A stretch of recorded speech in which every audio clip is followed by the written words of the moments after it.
cumprida. As tropas estadounidenses comezaron a abandonar Irak. Detrás queda un país devastado por 3 décadas de guerra, sancións e ocupación.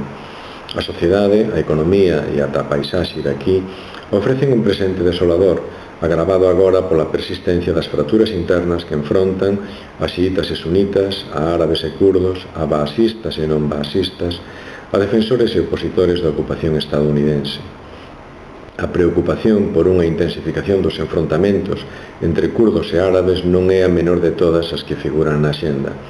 A saída das tropas debilita as posicións kurdas, en boa medida protegidas por Estados Unidos, a expensas agora das rendas petroleiras que lles transfira Bagdad para seguir financiando a súa autonomía no cacho do Kurdistán que lle administran.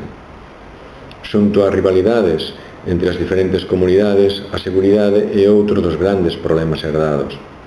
Certo que hoxe xa non son os 3.000 mortos mensuais de hai un par de anos, pero en maio aínda se contaron 225 vítimas da violencia relacionadas directamente coa guerra e os seus efectos. Por outra banda, os desafíos económicos son dun envergadura considerable. A produción dos seus grandes xacementos petrolíferos leva tempo en caída libre. En maio último producía 2,41 millóns de barrís fronte aos 3,5 millóns de 1979. O ministro do Petróleo, Hossein Sharistani, non se lle ocorreu mellor solución que convocar as multinacionais do sector para aumentar a produción, entregándolle o control dos mellores xacementos. A recuperación parcial da súa soberanía ten un prezo, pensarán moitos, e non irán desencamiñados. As rendas obtidas deben servir para mellorar as oportunidades dunha poboación tan expectante como escéptica.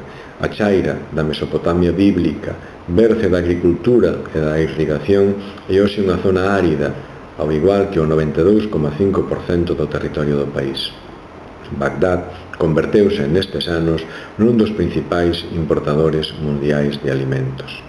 Non todo este penoso cadro é atribuíble á invasión estadounidense.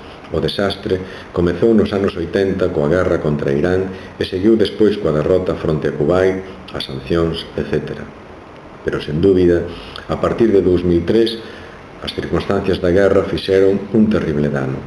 Agora, co petróleo pasando a mans das grandes petroleiras, principalmente estadounidenses, sí que pode dicirse que a misión de Bush cumpriuse en toda regra.